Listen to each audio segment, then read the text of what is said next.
Do you crave exciting sports takes and news? Fed up with the same old boring voices you hear on the radio? If you answered yes to any of these questions, you just might be a TBloomaholic. Lucky for you, it's time for another episode of the TBloom Talk Show, the #1 sports podcast in the world. Settle in, my TBloomanites, because another episode starts right now. Live from TBloom headquarters, here's your host, TBloom. Hey, Tony, big time now. You know what I'm talking about. Marissa, we doing okay? Yeah? Elliot, we all clear? All right. Nation!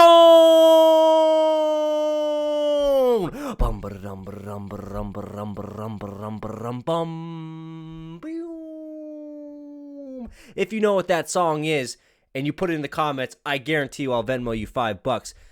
Welcome back to another episode of the TBloom Talk Show. I'm your host, Mr. TBloom himself. Today, unfortunately, Sir Charles VIII will not be able to join us. Not sure what's going on with him. He does have a kid. You know how that gets, guys. I mean, children need the parents to be there, the parents to be present in their lives. So whatever he's doing, I'm sure it's worth missing. It doesn't matter, though. We have a show to do. TBloom Talk Show coming up. You know what we got, baby. UFC Fight Night, Holloway versus Allen. I'm giving you all the predictions, everything you need to know about what's coming up this Saturday. And if you're lucky and if you're smart, you might win some money by the end of the week. Let's kind of recap what just happened this last week. UFC 287, I gave my predictions. If you were here last week, you know I went 5-0. So I'm feeling pretty fucking good right now. I'm feeling like what do you call those people who read futures and stuff like that? A sidekick, something like that. I'm feeling like I know what the fuck I'm talking about right now, and you should too, because we're rolling in with 6 new fights this week.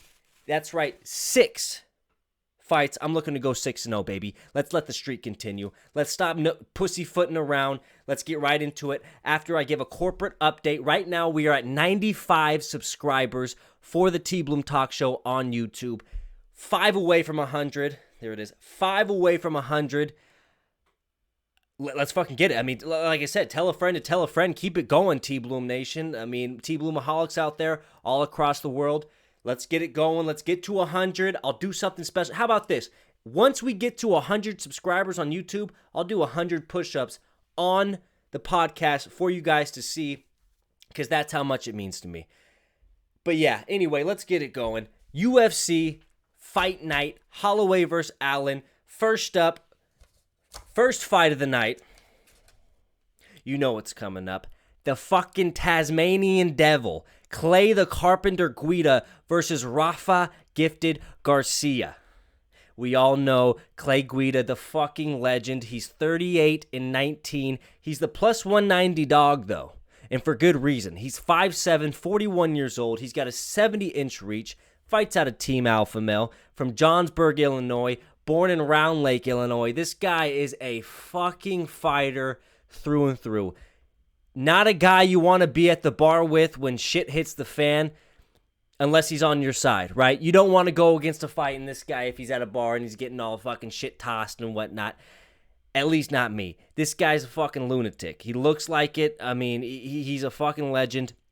We'll see what happens this fight. I'll give you my prediction after we go over Rafa Gifted Garcia's tail of the tape. He is 5'7", 28 years old, 70-inch reach. He fights out of Elevation Fight Team. You know, guys like Neil Magny, Corey Sandhagen. They're all fighting out of there. He's from Mexicali, Baja California, which, by the way, is Mexicali a real fucking thing? Is that like a real state? I didn't have time to look it up, but if it's a real state, let me know in the comments, or not even a state. Is that a fucking location? Is there really a place called Mexicali? If you know, let me know in the comments. He's born in Mexico. Yeah, he's 15-3. Let's go back to Clay Guida for a second. This guy's an absolute fucking nightmare to deal with. This guy does not give a fuck who you are, how old you are, what kind of style fighter you may be. He's going to come out and he's going to bring it. And he looks like a created superstar on UFC 4 or something like that. This man is I wouldn't want to go against him ever. So, just putting that out there. Clay fucking Guida, he's 41 years old, so you got to think he has to keep winning in order for his career to keep going. Will he do it this fight? Absolutely not. Rafa Garcia is going to give him not all that he can handle. Rafa Garcia, he's a fighter that's going to do just enough to win the fight. He's very reactive, right? Meaning he does a lot of feints. He waits for his opponent to attack him, and he's a defensive fighter. He does counters off of what the opponent's offense is. Clay Guida, on the other hand, he's going to come at you and give it everything he has, and I just don't think it's going to be enough to beat Rafa Garcia. I know it's not saying very much to say Rafa Garcia is going to win this fight, considering he is the minus 250 favorite, but you don't get to 5-0 by making outlandish predictions, okay? So we're going to go with Rafa Garcia by decision. I don't think he's going to end it. Like I said, he's just not that kind of fighter, guys. He's just not that kind of fighter. He's more of a, you guys know when you're in school, maybe you college kids out there, college TBloomanites, or just anybody who's ever been through school, so kind of everybody ever. You know that person who kind of does the bare minimum to pass? That was me in school, by the way. I did just enough to get about a C+, and I was okay with that because it got me the same piece of paper that people walked out with if you were to get a 4.0 all through school. So there's no problem with that, but that's kind of how Rafa Garcia fights. He does just enough to get the win. Nothing too brash, nothing too exciting. Very fast, but all lightweights are kind of fast. That's what's going to happen. You're looking at a unanimous decision. Rafa Garcia is going to win this one.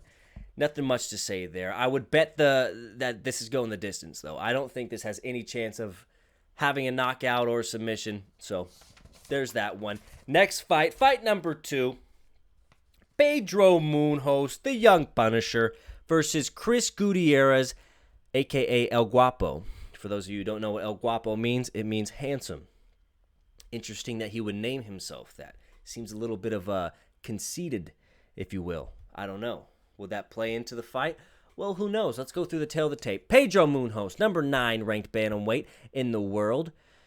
5'6", 36 years old, 64.5-inch reach, fights out of American Top Team out of Coconut Creek, Florida. He was born in Sao Paulo, Brazil.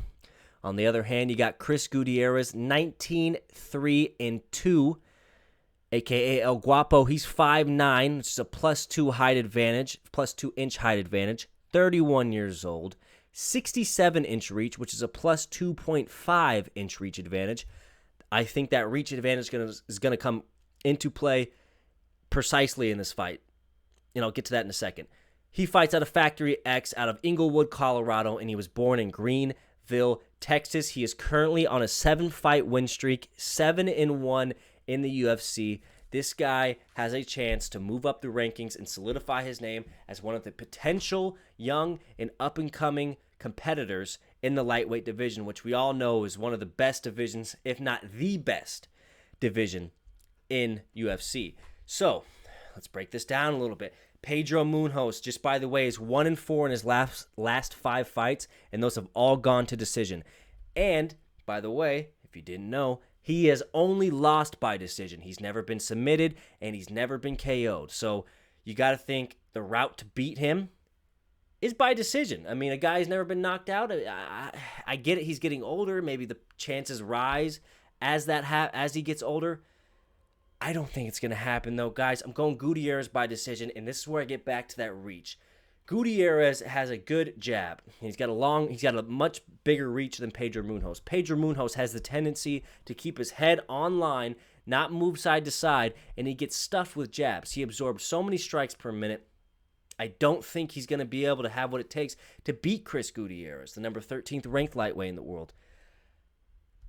I just think Pedro Munhoz's course is kind of over. 36 years old. His last fight was a no contest against Sean O'Malley via finger poke, so I don't know, man. I do know. Chris Gutierrez is going to win this, and it's going to be by unanimous decision.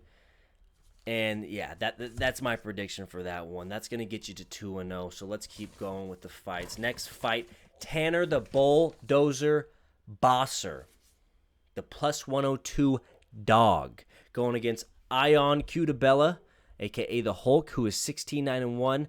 Tanner Boser's 20-9-1. This is Tanner Boser's first fight at light heavyweight. He's coming down from heavyweight, which is an interesting move. I've never seen a fighter go from heavyweight to light heavyweight and be that successful. If I'm wrong and you guys can think of someone, obviously leave a fucking comment in the comments, you dumb shit. Just kidding. I didn't mean that, guys. Come on. I'm fucking feeling good. I'm 5-0. I mean, things are good right now in TBloom Talk Show. 5-0. 5 subscribers away from 100. I don't know how to feel right now.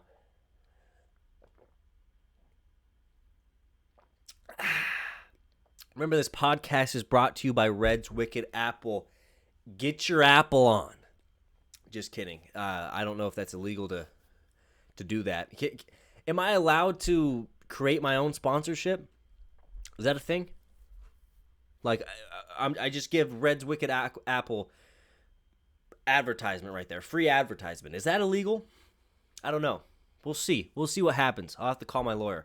Anyway, let's get on with it. Tanner Boser, 6'2", 31 years old, 75.5-inch reach.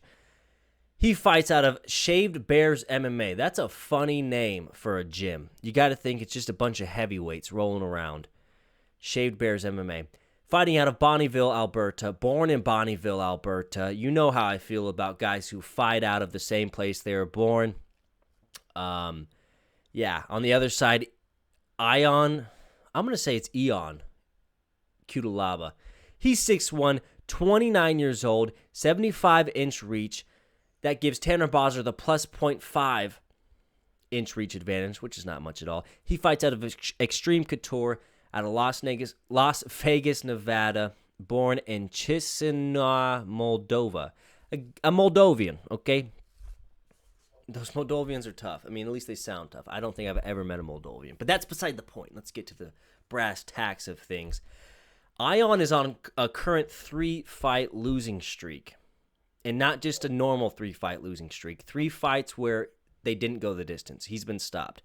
2 submissions in round 1. And 1 TKO by Kennedy Nushchekawu. Definitely not how you say that name.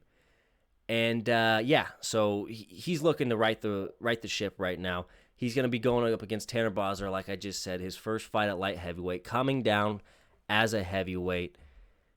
Who's going to win the fight? Well, guys, after the film research, Tanner Boser doesn't know how to grapple whatsoever. And most heavyweights don't. Let's just break this down for a second. Heavyweight division, the whole heavyweight division, there's not many guys who can do it all. And I think I've said this before. But there's very few guys who can actually grapple at a high level. Now, you think, obviously, John Jones, he's a wrestler. Stipe, he's not as good as John Jones on the ground, but he can still wrestle a lot better. And when I say wrestle, I mean grapple, and I kind of throw them all in there. I think of it as wrestling. Fucking sue me. But Tanner Boser is part of the heavyweight division, and he was getting out-wrestled by guys in that. Out-grappled. On the other hand, you got Ion Cutelaba. Fucking definitely fucked that one up. He is a guy who can grapple, a guy who can control you on the ground, get you to the ground, and control you from the ground. That's why I'm going to give it to my boy Ion. Even though he's on a 3-fight losing streak, I think Tanner Boser is a very, very good matchup for him, especially sitting at the 130. I mean, this is my lock of the UFC Fight Night. Ion Cutelaba by money line. I think he's going to get the TKO by round 3. I think Tanner Boser kind of gasses out, doesn't know what to do with all the grappling. He's going to have a mistake somewhere in the round 3, and he's just either going to get submitted or TKO'd. I'm going to say TKO. I think Ion Cutelaba is just going to be too much for him, and that's just how it's going to be. So, Cutelaba, I've called him 4 different names this whole time. That's funny. Cutelaba, we're going with you, buddy. You're going to make it 3-0. Next fight. A light heavyweight matchup. Number 13 ranked, Dustin Jacoby, the Hanyak. You know, whoever came up with that nickname for him, I don't know what a Hanyak is. But it doesn't work. It just doesn't. I mean, a nickname has to be recognizable. It can't be this fucking, this thing that just no one even knows. It's got to be something that people recognize and people can relate to. But Hanyak just ain't it, man. He's going against number 15th ranked lightweight heavyweight of the world, Azamat, the professional Mirzakhanov. He is 12-0, undefeated alert. Got an undefeated fighter. Let's go through the tail of the tape. Dustin Jacoby, 6'3", 35 years old, 76-inch reach. Fights out of Factory X Muay Thai. Anthony Smith fights there, just to give you some perspective of the training room that he's walking into every day. Out of Denver, Colorado, born in Fort Morgan, Colorado, USA. So he's a home state, fighting out of his home state. We'll see where this happens. I mean, you know how I feel about that. On the other side, Azamat, 5'10", 33 years old. That gives Jacoby the 5-inch height advantage, and he's got a 71.5-inch reach, which gives Jacoby a 4.5-inch reach advantage. Azamat fights out of K-Dojo Warrior Tribe in Russia, or in New Jersey. He was born in Nalchik, Russia. So, a Russian versus a Coloradian, the classic matchup. Who's going to win? Well, let's kind of break this down for a second, because Azamat is undefeated, yes. His last 3 fights have been stoppages via TKO. After doing the film research, this guy's got literally a left fucking hook, or he's not going to win the fight. If he doesn't connect that left hook, then he won't win the fight. That's what I've seen. He hasn't fought any high level talent. Again, he is very, new to the UFC in a way. And I just don't think he's going to be able to land that left hook against Dustin Jacoby. I mean, a 4.5-inch reach advantage is going to shine through in this one. Dustin Jacoby, a very good stand-up fighter, kind of has a karate stance about him, which you don't see too much of the light heavyweight. Really spread eagle, very technical fighter. I would say bet that this fight will go the distance because it is kind of a sure bet. I'm going to go with Dustin Jacoby by decision. I think he does enough to slow down Azamat and give him his first loss of his career. Jacoby is the favorite here, though, so this isn't like shocking. This isn't, next level news. This is just a pretty safe bet, and I'm pretty fucking sure that Jacoby's going to get it done. So that's the one that I think is going to take me to 4-0, and hopefully you too to 4-0. Remember, I do my best to give you guys the best predictions, because I know some of you guys take this advice and you run to the casino with it. I will say, if you guys have watched my talk shows and episodes of the UFC Fight Nights that I put on, I'm way over 500 in my money line bets, meaning I'm picking winners. Like, who do I think is going to win? Not how I think is going to win, but who I think is going to win. I'm way the fuck over 500. I'm probably sitting at about 800 right now. I haven't done the exact math, but I try my best to give you guys the best predictions in case you guys are betting. And I hope you guys are, because you would have won a lot of money last weekend. So, yeah, we're going Jacoby by decision. I just don't think Azamat's going to be able to catch that left hand. He literally just throws a jab, left hook the whole time. Just wait for it. Watch it. Write a note down. Say, hey, when this fight happens, look for the jab, left hand. It ain't going to hit. Next fight, not the co-main event, but the second to last fight of the night. You got the... Would you call him a legend? Can you call Edson Barboza a legend? I mean, just because he's been in the UFC and he's fought a lot of guys and he's kind of been the gatekeeper for fighters to make that next jump into the rankings. And this is kind of that situation, same situation right here against Billy Quarantillo. But can you call Edson Barboza a legend? I guess he probably has the best leg. I don't know. Who has better leg kicks? Edson Barboza or Justin Gaethje? I mean, one guy coined the whole leg kick thing in Edson Barboza. Justin Gaethje seemed to perfect it, though. That's a question for you, TBloom Nation, to answer. Give me a fucking comment in the comments. Let's have a chug of some Red's Apple and get this thing rolling with the tail of the tape. Cheers if you're listening. Sping. Charles, this is for you, buddy.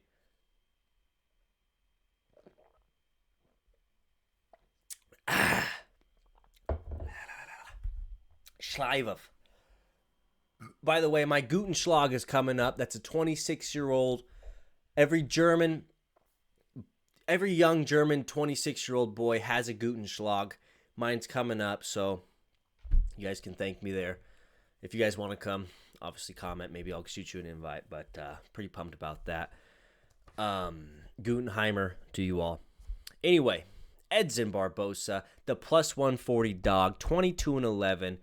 He's 5'11", 37 years old. He's got a 75-inch reach. Fights out of American Top Team out of Jupiter, Florida. He was born in Rio de Janeiro, Brazil. On the other hand, you got Billy Quarantino, 17-4, minus 180 favorite. He's 5'10", 34 years old, 70-inch reach. That gives Barboza the 75-inch reach advantage. Fights out of Gracie, Tampa South, out of Tampa, Florida, and he is from Ransomville, New York. Now, I never knew New York had a place called Ransomville, but that seems very 1920 cartoon-ish. Can you guys feel that vibe? You just get that? Ransomville? I mean, what does that even mean? That just sounds like a town that got robbed constantly back in the day. Back in the mob days. Never knew that was a place. Anyway, what do I think's going to happen here? Well, this is the one I had the most trouble. Well, this one and the next one we'll do, the main event. These two I had the most trouble with, and it's because, first of all, Billy Quarantino and Edson Barboza are kind of, I won't say the same fighter, but it's kind of like they don't win by a lot when they do win. I mean, Billy Quarantino, yes, he did TKO Alexander Hernandez in the second round his last fight, but he was kind of losing that fight up until that point. So how do you deal with that? Like, is Billy Quarantino going to have to knock out Edson Barboza? That's a tough ask, considering Barboza's only been TKO'd 4 times. And Billy Quarantino doesn't check leg kicks very well. He gets fucking hit. He will hit you 7 times and get hit 5 times. That's his stats, I'm pretty sure. He averages 7 significant strikes per round, and he averages 7 or 5 significant strikes on him per round. But he's going to be in Edson Barboza's face, and I think that's going to be the difference. Edson Barboza, the only way I see his route to winning is him throwing leg kicks, stopping Billy Quarantino's marching him down, because Billy Quarantino, he's going to pressure him the whole fight. Edson's going to be back to the cage pretty much that whole fight. I can guarantee you that. Will he be able to slow him down with the leg kicks? I'm going to have to say no. He's 37 years old. His last fight, you can kind of see him slowly progressing down each fight with his speed, with his reaction time, just with it all. I don't know if you guys watched Ariel Helwani talking to Jorge Masvidal this past Monday. Masvidal broke it down like this. He said, look, I would love to fight. I just don't feel like I'm at that high level that I once was when I was 34, 35 years or 33 years old, He didn't feel like his reaction time was there. He didn't feel like those neurons were firing as fast. He was thinking about stuff too much. And this is stuff that comes with age, right? You can't expect a 37-year-old to go out there and be as on point as he was at, say, 30 or 31 or 33 even. And I think it's a tough ask. I think Billy Quarantino, he's going to put the pressure on Edson Barboza. He's going to wear him out, and I think by the 3rd round, Quarantino gets the TKO. And it's not going to be a quick knockout. It's going to be a fucking massive amount of punches. Edson's going to be covering up against the fence, and I just think it's not going to be it's not going to go in Edson's shoes, which is going to be sad because if Edson loses this one, he's ranked number 14 right now. He's going to move out of the rankings. Does he take off the gloves? Is this Edson Barboza's last fight? I think it might be. We're going to roll with Billy Quarantino, TKO, round 3, book it. And that's just how it's going to be. Next fight, last fight of the night, the main event. You got Max Blessed Holloway versus Arnold Almighty Allen. Now, a lot to unpack in this one. Let's just go through the tail of the tape first. Max Bless Holloway, 23-7, the minus 190 favorite. 5'11", 31 years old, which is remarkable because I feel like he's been around and he has been around for over a decade. And to say that Max Holloway's already 31 years old or only 31 years old is absolutely ridiculous. Shout out to Max Holloway. Anyway, 69-inch reach. He fights out of Gracie Techniques in Waianae, Hawaii. Somewhere in Hawaii. He was born in Hawaii. On the other hand, you got Arnold Almighty Allen. He's the plus 152 dog in this one, 19-1. He's 5'8", 29 years old. He's got a 70-inch reach, and even though he's 3 inches shorter than Max Holloway, he has a 1-inch reach advantage. We'll see how that plays out. His gym, BKK Fighters out of Felixstowe, England. He's from Suffolk, England. There we go. We got the tail of the tape out there. Very, very interesting matchup. Arnold Allen, if you guys haven't watched him, and I don't think I've ever watched him live. Let's see. Yeah, I don't think I've ever, or I think I've seen him beat Dan Hooker in a TKO, his second to last fight. This guy's fast, like very, very fast, reminiscent of Volkanovski. And you guys understand why I'm bringing up the fact that he's reminiscent of Volkanovski's speed, because Max Holloway has lost to Volkanovski 3 times. And the thing that was most prevalent in those fights was his speed on Max Holloway. He was able to get to Max Holloway with his short stature. Now you got a guy named Arnold Allen who has a bigger reach advantage, who actually has a reach advantage on Max Holloway with almost the same speed. Obviously, he's not as fast as Volk, but he's got fucking speed. I think he's going to get to Max Holloway. I think rounds 1 through 3 will go to Allen. I don't think Allen's going to knock Max Holloway off. Allen is a TKO artist, but Max Holloway does not get TKO'd or KO'd. So I don't think you have to worry about anything there. But one thing you do have to worry about if you're Arnold Allen is Max Holloway's experience in these long 5-round fights. Can Arnold Allen keep up that pace for 5 rounds? That's the question that really dictates how this fight's going to go. That's why I see Arnold Allen winning those first 2 rounds. Easy money. But those last 3 rounds, can he keep up that same pace, and can he at least survive? Because Max Holloway, we all know about his gas tank. One of the best gas tanks in the whole UFC. That's what makes this tough. Can Max Holloway, will Arnold Allen's stamina run out in round 3, or will it run out in round 4? Because if he can go 3 rounds of beating Max Holloway, I think he wins this fight. But if he can only do 2 and he lets Max Holloway get that 3rd, I don't think there's any chance Arnold Allen gets that 4th or that 5th. However, I think Arnold Allen will win the first 3 rounds, which will guarantee him the fight. I think Arnold Allen, by unanimous decision, is the bet to make. But then again, this is a fucking toss-up in the air. I think that's going to get you to 6-0, though. Hopefully it will. Yeah. TBloom Talk Show. TBloom and I, thank you for tuning in for another episode this week. Every Friday, you know what's going on. As long as there is a UFC... what are they called? I'm blanking. I'm goddamn blanking. Too much Red's apple oil.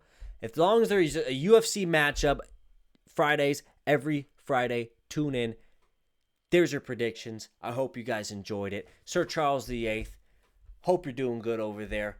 Remember, subscribe, tell a friend to tell a friend, YouTube, TBloom Talk Show, Twitter, TBloom Talk Show, Instagram, TBloom Talk Show, Facebook, TBloom Talk Show, MySpace, TBloom Talk Show, Reddit, TBloom Talk Show. Fucking go up to your neighbor's wall and type in, or no, go up to your neighbor's, on the siding of their house, grab a spray paint can and write TBloom Talk Show. Let's get to 100 subscribers. I appreciate you guys tuning in. With that being said, TBloom Nation, TBloom out.